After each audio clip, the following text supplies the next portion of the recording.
like to say hi to everyone and welcome.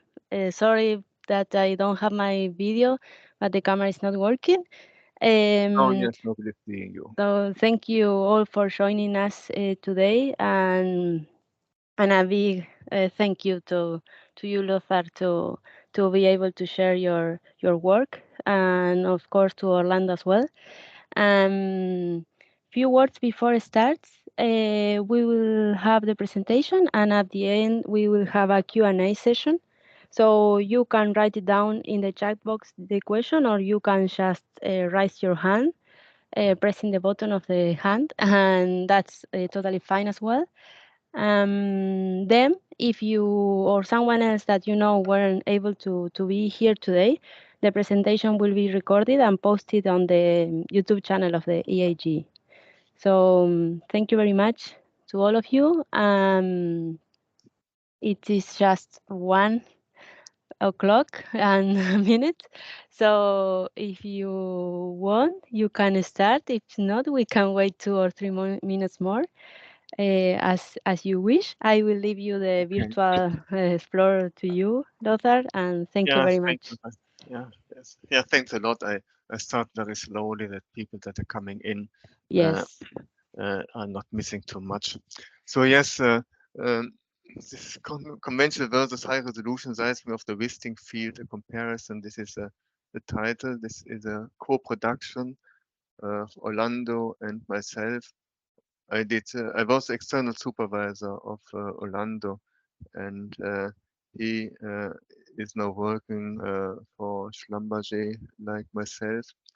And so yes, let's get started. My introduction. I studied geology and geophysics, both first geophysics and then geology or hydrogeology. I wrote my PhD in geology and hydrogeology, and my diploma thesis. At that time, there was no master thesis, diploma thesis in geophysics. Then my first job was at GKW Consult. It was a consulting company looking for groundwater international, and I was assigned to Tunisia, finding groundwater in the desert, and it was quite entertaining. Then it was a contract of 1 year. Then I joined Prakla Seismos, um, best processing company in the world. As you know, my opinion. I stayed there for 5 years, did do seismic data processing, and then after 5 years, I switched to environmental geophysics. And it was a time when the oil price was at $5, and Margaret Thatcher, Prime Minister of Great Britain, she said we can still produce oil at the dollar price of five, and this was a killer for many processing companies like Prakla and Schlumberger bought Prakla. So my blood turned from red to blue, and I became a SLB guy. And under Schlumberger, I supported the geoframe interpretation systems. I was then transferred to the Netherlands in '93, and people told me I was based in Hanover. And people told me, okay, after 2 years, you come back to Hanover. And so after 10 years in the Netherlands, I got transferred not to Hanover, back to Hanover, but to Far East, to Indonesia and and Malaysia. Then I approached the age of 60 from below, and I was international mobile, and then retiring age is 60, but I still felt a little bit too young for retirement. So I went to Stavanger, protected by Norwegian North. I continued my work, and here we are right now. I'm supporting Petrel and doing consulting work, and I work a little bit for the university, doing supporting externally master theses and PhDs. So much for the introduction. So I talked already 3 minutes. I think I get started. The Wisting field is Sorry, located. Lothar, I think Yes. you are still in the first slide. I don't know if someone else is in the Oh, same as really? me. I switched to Wisting field location. I switch back. Do you see the switching? Not me, but maybe I'm having a trouble here. But someone else can. Orlando, No, see you the me change neither. of the Me neither. PowerPoint? It's stuck I on the don't see title anything either. page. But I got Can't a see. I got a bar at the bottom that, with which I can change the slide number, so I can navigate forward with that menu at the bottom. Yeah, me too. But if we click on sync to presenter, we should go as soon as Lothar go on with the slide, but it's not working. It's not working for me either. Oh, it's Okay, working. for me. Maria, can you switch the slides for me? Can you present? Let me. Yes, I have your presentation. I can. Okay, when it's I not can working, share. then And someone asked me if I will recording. Yes, we are recording the meeting as well. yeah, okay, no problem. So you don't see my changing of my slides. No. But which slide are you seeing at the moment? Is the Wisting field location slide? No, it is right now. Hang on, it's Wisting field location.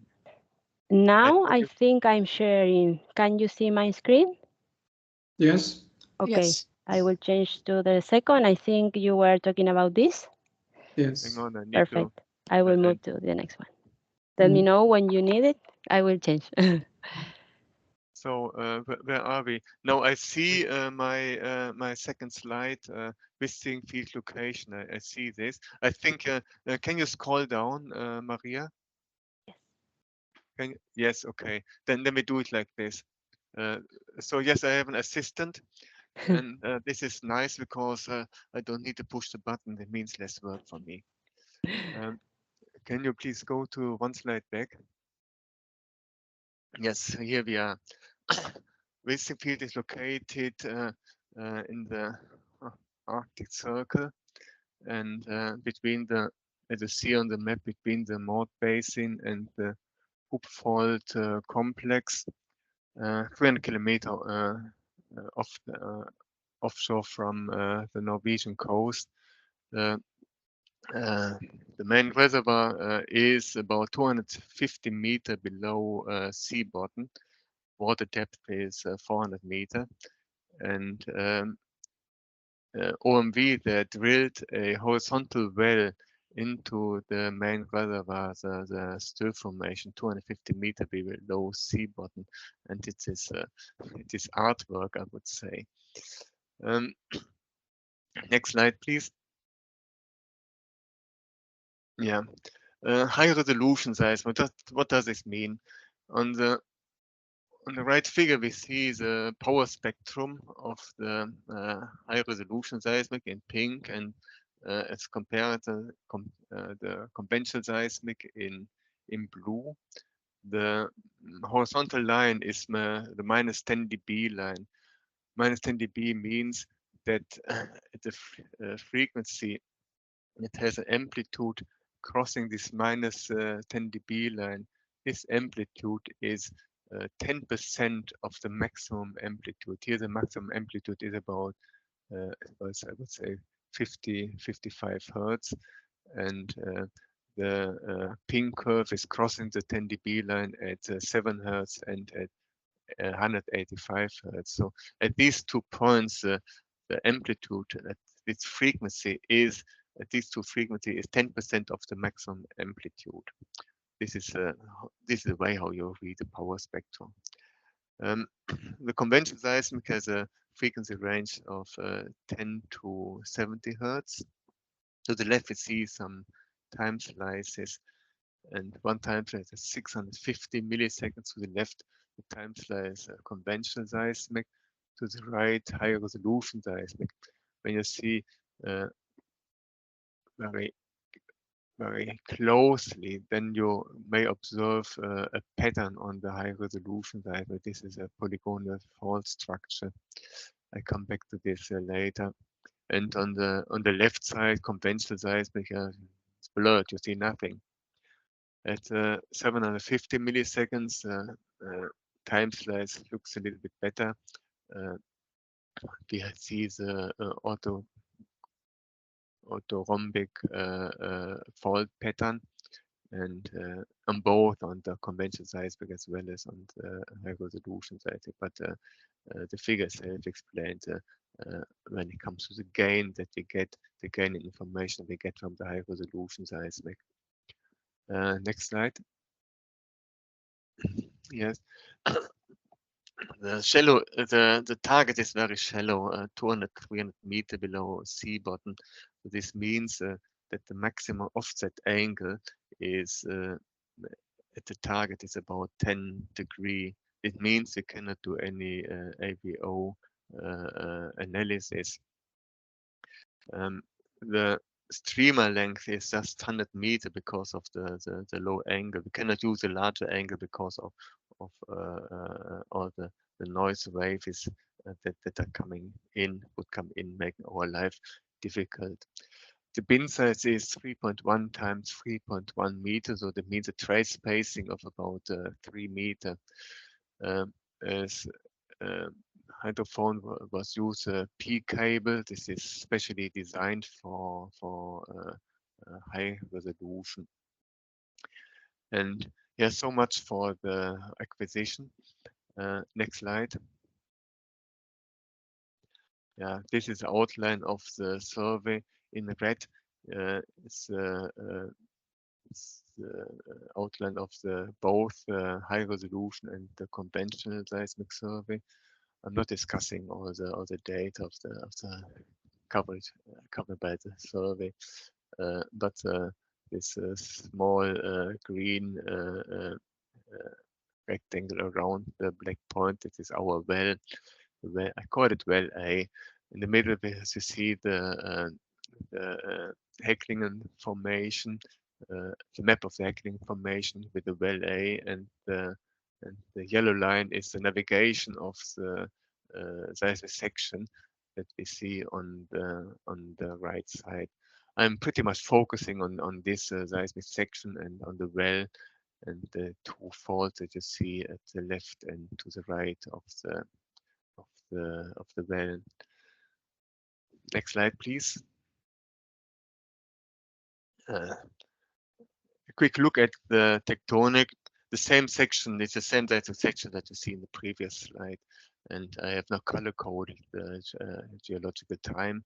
At the bottom we have Triassic. Triassic goes up to thru. This is the base of our reservoir stir formation, and the stir formation up to Hecklingen is Jurassic. Then comes Cretaceous, and we have the upper regional unconformity separating Cretaceous from Quaternary. The faults, this block structure, this typically polygonal orthorhombic fault structure was created during the lower Cretaceous, where the rifting took place. Then in Tertiary, the whole thing got uplifted by several hundred meters, and of course eroded.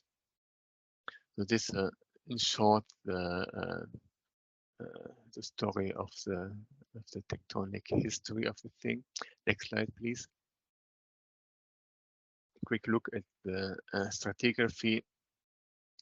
In yellow, outline the stir formation. It is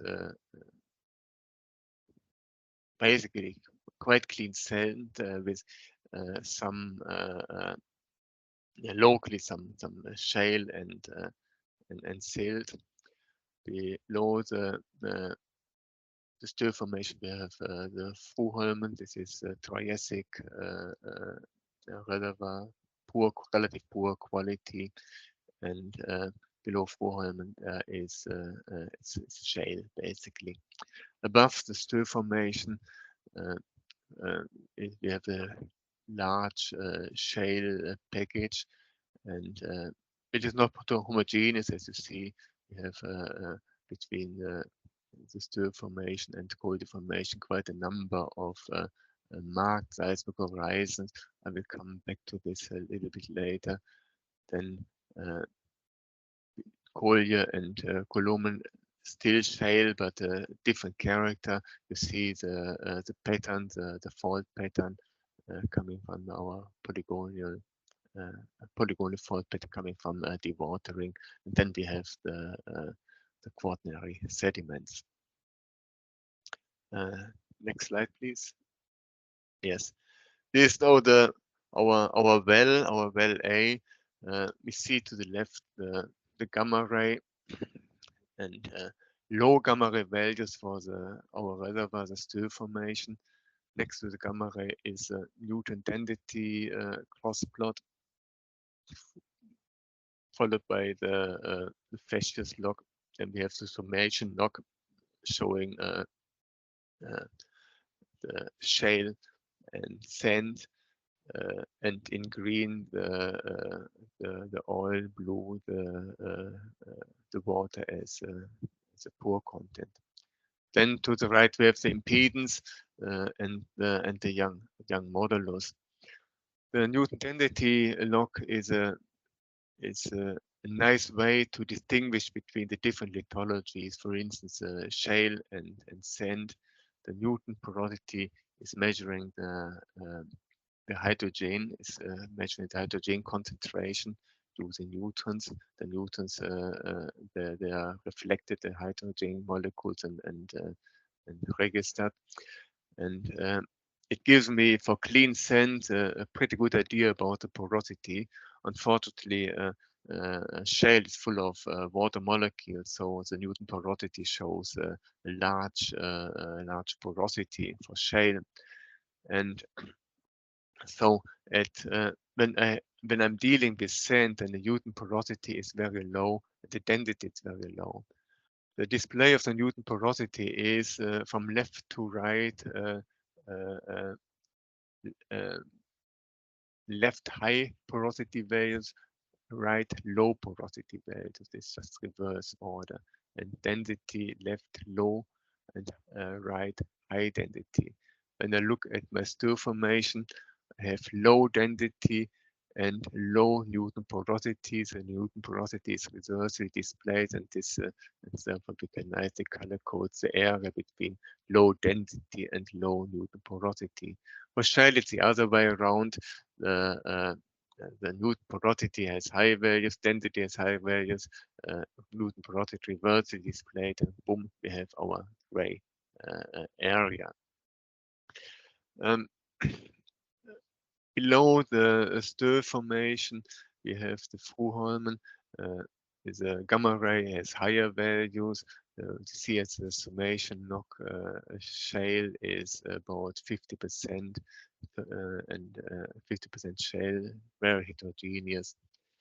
When we look at the impedance, it's the sandstone shows relative high acoustic impedance values, and they are pretty similar to the impedance values for the shale.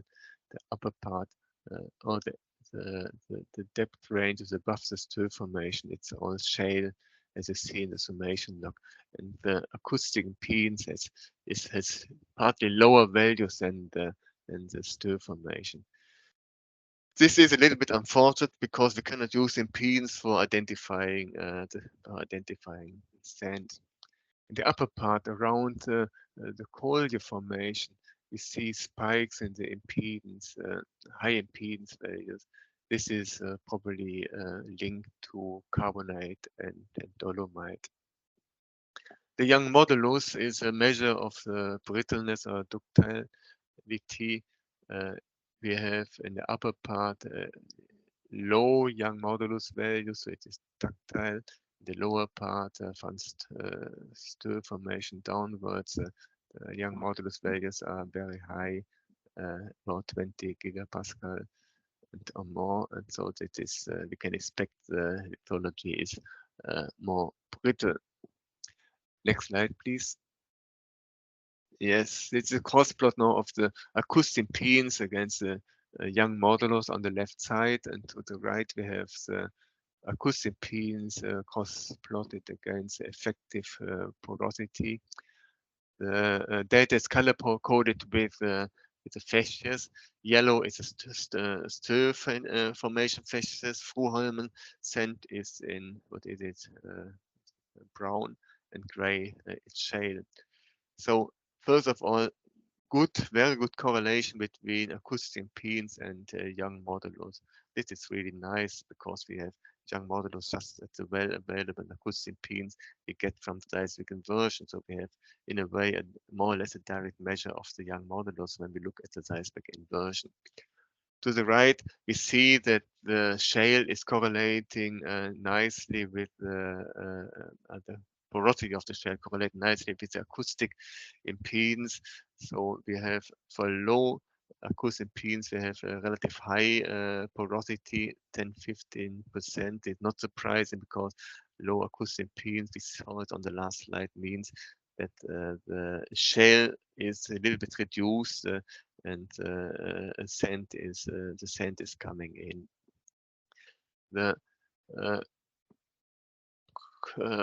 sand, the Fruholmer sand and the stir sand do not seem to show a good correlation between porosity and acoustic impedance, but it may also be a lack of data. So if we had more data, then the correlation would be more visible. Next slide. Yes. Let's have a closer look at our section. We have our well in the middle, to the left the gamma ray, and displayed to the right the young modulus. Then to the left and the right of the well, it's our two faults. I'm going to discuss later in more detail. The left of this of the well around the stir formation, we have a horizontal line. This is a gas oil contact, and Allan pointed out quite correctly, okay, must be gas oil because the stir formation is full of oil, not water, full of oil. So when I have a flat spot, then it must be gas oil. Yeah. And the thing is limited by the fault. So to left of the fault, we don't see any flat spot. And so from this point of view, the conclusion is the fault is sealing. Good. The reservoir is outlined by two horizontal, not horizontal, two white lines. To the right, we see nicely the shadow zone of the fault, characterized where both fault detectors show it.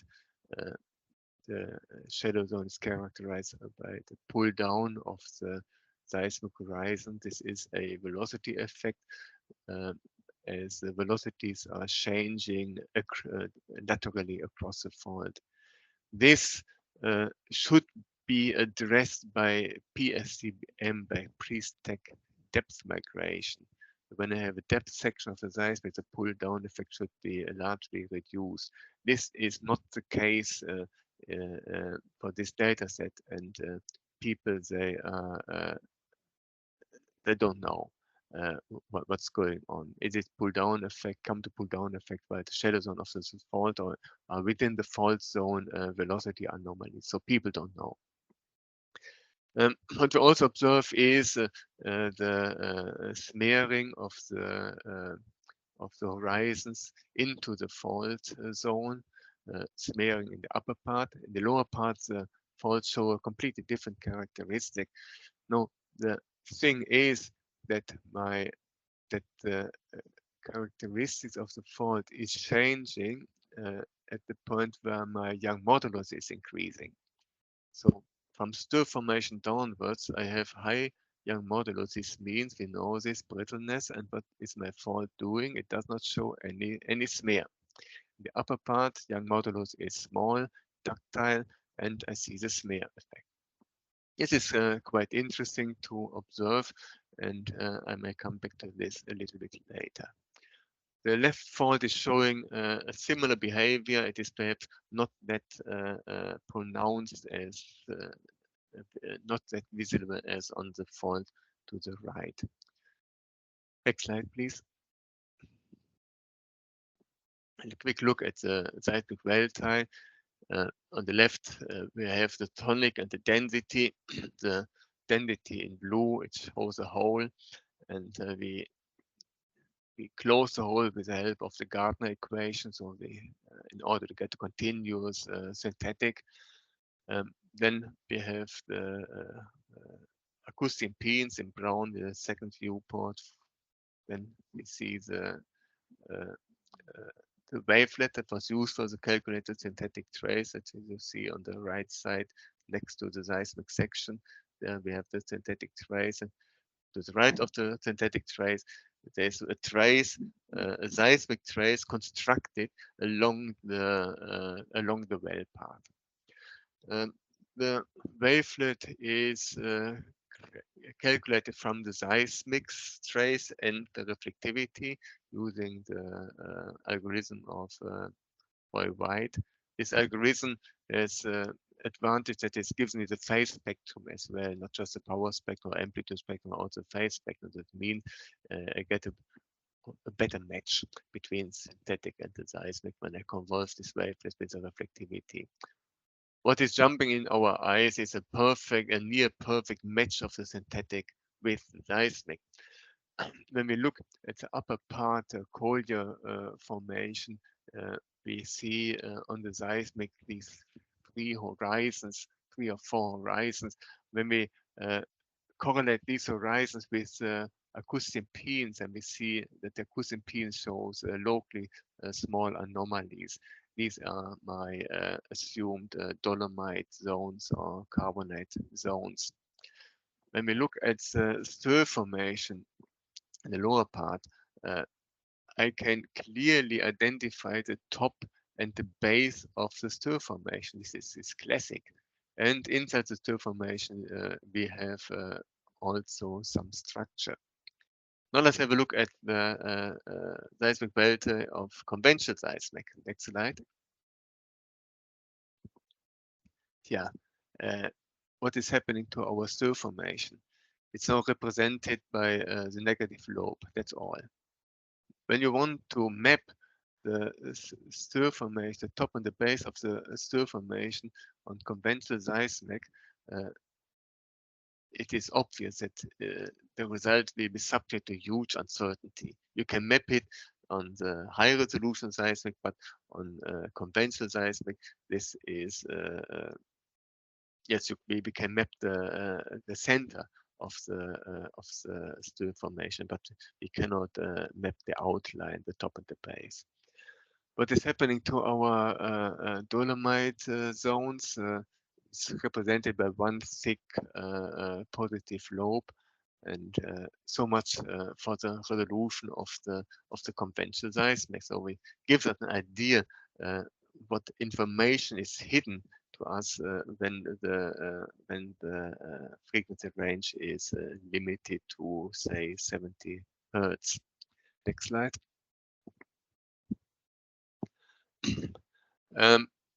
Yes, it's a zoom in section of our stir formation. On top, the upper figure is the high resolution seismic, the lower figure, the conventional seismic.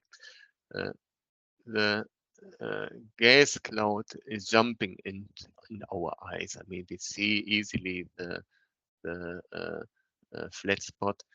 But when we look at the conventional seismic, it's a little bit of a challenge to identify the flat spot. And experts, I think they can do it. What they do is they extrapolate this negative, this blue phase you see below Frühholmen. This is going up to the left and then stopping at the brown phase. And so here we have a phase change, and so the something is doesn't work, and so this it can be identified as a flat spot, but it's much more difficult on the conventional seismic than on this high resolution seismic. At the well, my stir formation is pretty clean sand. So the gamma ray is constant low values. When I look now at my seismic, it is featureless at the well, but when I go to the right side, then I see that the horizons within the stool formation, they are getting more pronounced. We see the two blue seismic horizons that are relatively weak at the well. Looking at the lower part, we see changes in the amplitude and along the reservoir, but no features. So the representation doesn't allow us to distinguish between different zones within the reservoirs. Identifying these zones is quite important because they can have quite an impact on the flow behavior when they are filled or shelled, and this reduces the volume and is channelizing the flow behavior. I will discuss the faults in a short while. So the next slide, please. This is now the seismic inversion showing the same section that we discussed in this previous slide. Green are values around 6,500 kilopascal second per meter. Blue is very low impedance. Yellow and red high impedance. My oil-filled reservoir is mainly displayed in green. My gas cloud is by gas cloud, the acoustic impedance lowered by about 20%. This is quite important observation. In fact, it is not surprising at all because we know a little bit gas is reducing my P velocity considerably, and consequently, this has a large impact on my acoustic impedance. Nevertheless, I will come back to this in a short while. So the gas is lowering the acoustic impedance by 20%, giving me a blue representation in the acoustic impedance. The conventional seismic is showing now the gas as well quite nicely, and when I look across the fault to the left, then yes, it's also blue, but we should be careful that this is shale, because this shale zone you see it belongs to Fuchlan formation. More on the right side you see the same blue zone, so it's more shale and not gas. So yeah, next slide. This is now the variance time slice, conventional seismic to the left, and the high resolution seismic on the right side. I mentioned already that variance is giving me a noisier picture of the time slices on conventional seismic. The noise is masking subtle faults that are highlighted via the red arrows on the right side. So here we can easily see the small faults, and on the conventional seismics to the left, they are pretty much masked by noise. When you look very closely, then you'll see stratigraphic features on the time slice of the high resolution variance. It is in the upper left corner, the northwest. You see this a feature that looks like a channel. So the variance group is that the variance is pretty good in identifying stratigraphic features. Yeah, let's come back to the faults. Next slide, please. To the right is again the variance time slice, and highlighted such a small fault clearly seen on the variance slide, and the red line is the navigation of the two seismic sections that you see to the left. Outer left, conventional seismic, and in the middle we have the high resolution seismic. The red arrows on the seismic show us where the fault is sitting.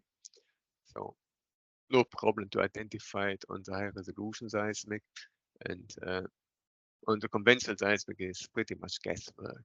So I cannot distinguish between the fault and noise. So the conventional seismic is no good when it comes to subtle faults. Next slide. One trick to increase the resolution of a seismic is to work with the second derivative. The second derivative is boosting up the high frequencies on cost of the low frequencies. So we must be careful when we use the second derivative. It is destroying low frequency features or near vertical features. For instance, look at the fault smear. On the left, you can easily observe that you see that how the seismic horizons are smearing into the fault zone. Falkland formation, for instance, smearing into the fault zone, and this is gone with the wind on the right hand second derivative. Below, the small figure shows power spectrum. In blue, we have the power spectrum of the high resolution seismic. In red, the second derivative. We see that the low frequencies are missing, gone with the wind. The high frequencies they are enhanced. This goes up to more than 300 hertz. So the resolution is considerably improved, but also the noise. So it's boosting up the noise as well as the signal. And have a look at the fault zone. Compare the fault zone on the high resolution seismic left and the second derivative to the right. It is I can now much easier identify fault structure. Next slide. Yes, I applied the same trick with the second derivative on the conventional seismic. To the left, we have the conventional seismic, and to the right, the second derivative. And obviously, things do not work. When you look at the power spectrum, so blue is my conventional seismic, and red is the second derivative. So the second derivative is killing quite successfully the low frequencies. This is expected, but what is not expected is that is for high frequencies is following the same line like the blue. Yes, why? Well, obviously the seismic has been filtered, low pass filter, and with a cutoff at 70 hertz. And when you're filtering your seismic like this, then you cannot expect anything but a second derivative. So it needs frequencies to be able to boost them up. So yes, it doesn't work using second derivative for the conventional rising. For this data set, I must say, just for this data set, it doesn't work. Why? Because they did apply a low pass filter on the data. And why did they do it? Most likely to get rid of noise. Next slide. Yes, this is now zoomed in section of the fault in the northeast, and typically we are representing the fault by a fault stick. The conventional seismic, yes, with some headache, I can represent my fault via this yellow line, squeezing my fault zone into a plane. But when I look at to the left, second derivative of the high resolution data, it doesn't work at all. No fault plane. we need to say bye-bye to our childish belief that all fault planes can be represented, fault zones can be represented by a fault plane. In fact, my fault turns out to be consisting of several small faults. They are within the fault zone, and outside the fault zone, at least in the lower part, you can see we still see quite a number of small faults that are accompanying my fault zone. This, in a way, is depressing news when it comes to fault scene analysis. Fault scene analysis like Allan diagram or Shell-Gauss razor, they are based on the simplistic model, fault model, namely that the fault is represented by a plane. And this model marvelously breaks down for our faults in the Wisting field. So if you ask me how to make a fault scene analysis, my honest answer is, well, I don't know. You cannot use a classic methods. The best thing is you drill a well to the left and to the right of the fault, and then you make a pressure test, and then we know whether it's sealing or not. Yes, but there are other means as well. Let's see. Next slide. Yes.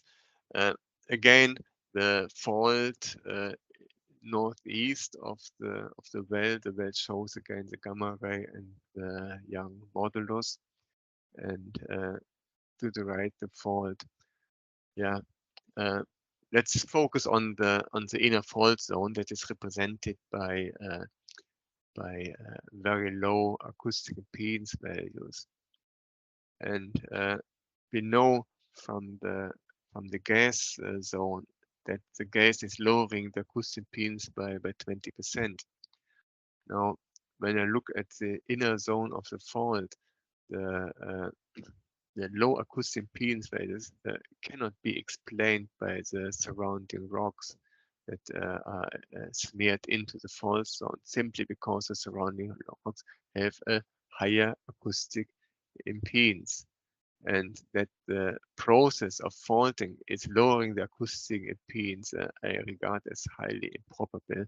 In fact, I would expect that the acoustic impedance is increasing. Why? Because the grains are crunched during the fault process, and the pores are partly filled with crunched grains. So yes, from where is this the low acoustic impedance coming? So my pet theory is that the fault zone contains some gas, and the gas that we know is lowering acoustic impedance by 20%. What is supporting the theory is that this low impedance zone is starting at the stir formation. Good. Now the stir formation is full of oil, we know. We also know that the whole thing has been lifted up by several hundred meters, and consequently the pressure temperature conditions have changed. And so the oil can be regarded as a natural source for the gas. Oil is responsible for my gas cloud, and the oil is a source for my assumed gas in the fault. The conventional seismic shows the same situation like the high resolution seismic. It shows nicely the low impedance fault zone. Below the stir formation, the smear zone is stopping. We see, in fact, a chaotic behavior of the fault zone. This can be attributed to the high Young modulus, so the lithology is brittler, and yes, perhaps the resolution is going down, the seismic energy is going down. Next slide. Let's have a look at the fault southwest of the well. Nearly same situation. We have the low impedance zone within the fault. Below the stir formation, no more low impedance, and the gas zone is stopping at the fault. Now we see between the gas zone and the the gas cloud and the low impedance zone of the fault. We see the green zone, so there is something in between the gas cloud and the low impedance. Whatever it does mean. The fault on top is closed. You see this green horizon that is folded into the fault. So if there's a contact between the gas cloud and the fault zone, then the gas cannot escape because because it's sealed by the guy on top. Next slide. Yes. Can you please go back one slide? Yes, thank you. Now, what I do is I show you a seismic section that is parallel to this section. It is in the northwest of the white line that you see on the base map, about 500 meters to the west. Yes, now the next slide, please. So here we are. You see the navigation of the seismic section move to the northwest. Let's have a look at our gas cloud, nearly gone with the wind. We see a connection to the low impedance zone and the sealing zone that has these green, the medium impedance values is gone. So my low impedance zone goes up the road to the to Kulmule formation, and so this could mean that that the gas that originally has been in the top part of the stir formation is guided by the fault to the upper part. And consequently, no gas in the or less gas, I must say, in the stir formation.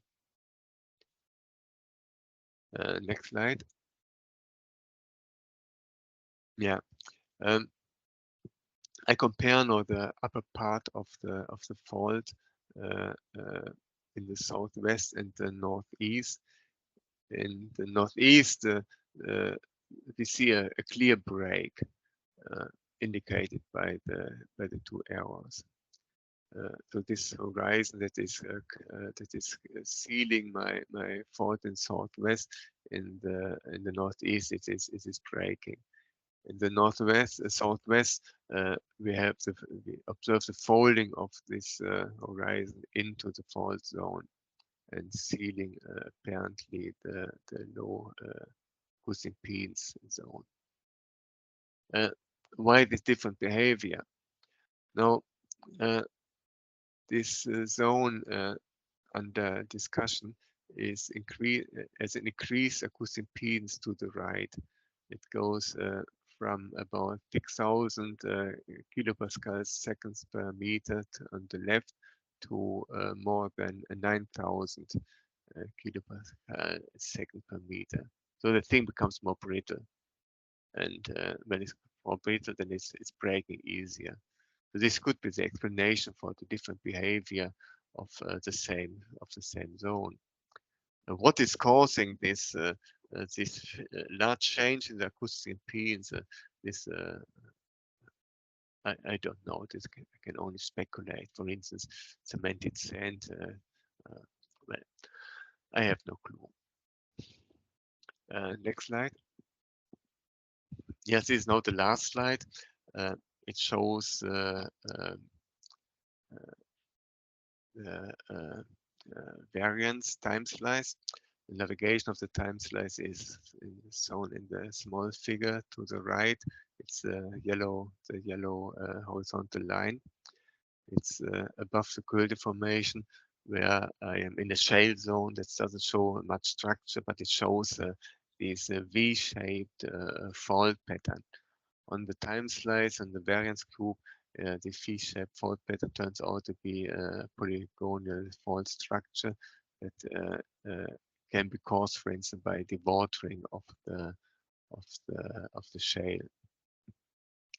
As a background, we have the acoustic, the seismic inversion, and the faults, and this is quite interesting, show a lower acoustic impedance compared to the matrix, to the lithology around the faults. Following our theory that the lowering of the acoustic impedance is caused by gas, then this would mean that at least some of the faults contain some gas. And above the Cormule formation, we have quaternary, and we can see some faults in the quaternary up to the seabed. And then when we can showcase this, and then we have then we can explain where the gas is going. It's going to the seabed, seeping. And I talk to people familiar with the Barents Sea, and they say, yes, it is generally known that the sea bed shows is seeping gas and oil. I don't know, but at least it does seep gas. I think that's the last slide. The next slide, please. Yeah. I would like to, we would like to thank Discos and NPD for providing the data, and Schlumberger for providing the Spectral software. Last slide. That's the most important one. Yes, thank you, and I'm open for any questions. Thank you, Lothar. It was a really good presentation. Many insights. I will say that maybe people are thinking the same as me.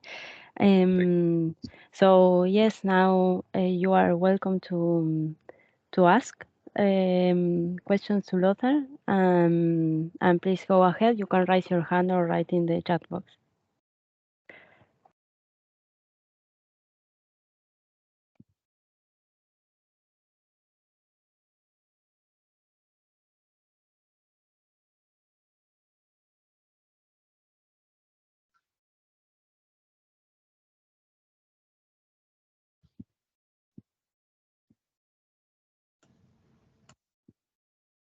Okay, people maybe are thinking or don't have nothing to ask at the moment, but I have a question. I was thinking, how would be applicable this into deeper reservoirs, like I would say Paleozoic, what I'm looking at now, but I don't know if, like, in order to proceed with this and to have the high resolution seismic, if which are the parameters that we need to have at least to do this treatment, I will say, to the seismic, or if it's impossible to enlighten the deeper formations, for instance, in the North Sea.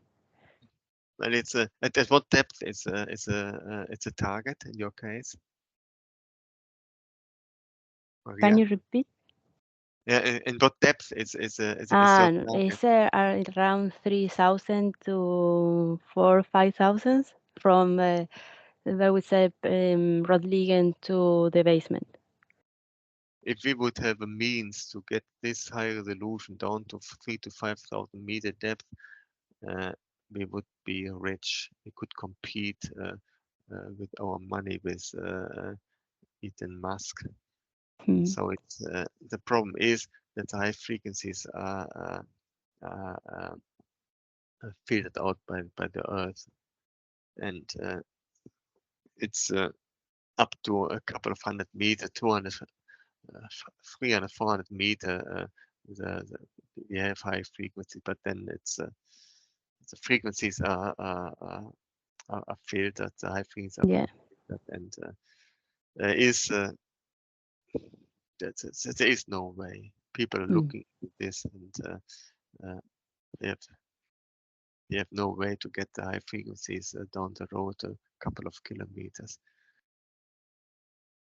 Thank you, Lothar. Thank you very much. But I know that below BCU the frequency range is 20 hertz, 25 hertz, and but then the different layers they are taking much energy, and so it's so what I did discuss was a little bit science fiction, you know.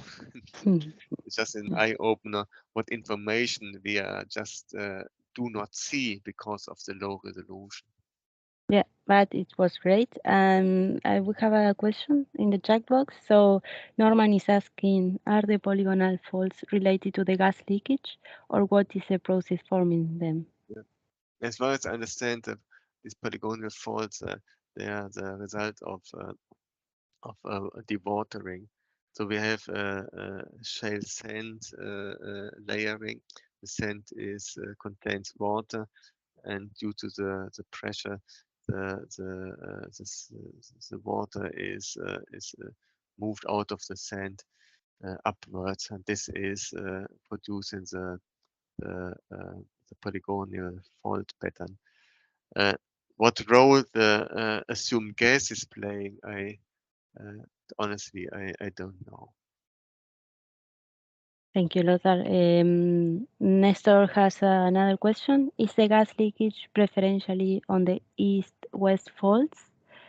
And let me continue. Do you see it well or do you see it as well in the north-south faults? well, the north-south fault is open. Can you scroll back a couple of slides until I say stop? Yes. I will go. Stop. One down. Yes. Another down. Yeah. Yes, the fault in the no, it is not optimal. The fault in the northeast, it is open to the formation around above Kolmule, and so the gas of this fault would have no problems to get up to the quaternary. So there is this ceiling that we see in the fault in southwest. This I did not observe on the other fault, at least on those sections that I was analyzing. And so I would say the northeastern fault is leaking.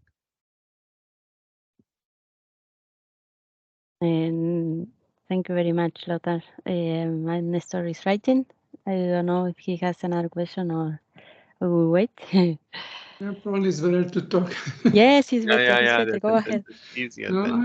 I was thinking more not on these two faults, but so you have these two faults that are more or less east-west in the strike, but then you have the other faults which are kind of more north-south in my view. So my question was how you observe also gas leakage in the more north-south striking faults. Oh, I see your question. No, I didn't look into this. So this analysis, I have to admit, is pretty much strict. Yeah, so that's constrained to this section that I'm presenting. I didn't look too much to the left and to the right, to the up and down. Yes, Jake. Shay, go ahead. Yeah, sorry, just looking at it now, and no, it doesn't leak in those north-south striking faults because you've got quite a sufficient top cover covering them from what I can see. So it is just limited to those east-west in that area. Yeah, that's interesting. Thanks. Thank you, Shay. Thank you. Great. So if anyone has a last question, we are on time. So in the meantime, I would like to say again, thank you very much and to express my gratitude for your participation. Now my camera, I think, is working, so at least I will say hi to everyone. And then I would like to invite you as well to upcoming events. So I will I will try to stop sharing the other screen because I'm having two. Let's see if I can do that. But in the meantime, I would like to invite you as well. If you have a talk, if you have a topic that you would like to share with the community, you can contact me or as well the EAG local chapter through LinkedIn. I will share the link. I think this is a really nice way to share knowledge. So thank you very much. The next talks that we will have will be, let me show you, will be from Victor Arre for the Seismic, Eric Larsen from New Energies, and Lucas Musser in Artificial Intelligence. So we don't have yet the dates, but it will be after the summer period. So keep in touch, and we would like to welcome you again for the next meetings. Again, thank you very much to everyone for attending, and a big thank you to you, Lothar, for preparing the presentation and to be here today with us. You're welcome. Okay, bye-bye, everybody. Bye-bye. Thank you very much. We will post the video later on. Okay, yes, bye-bye.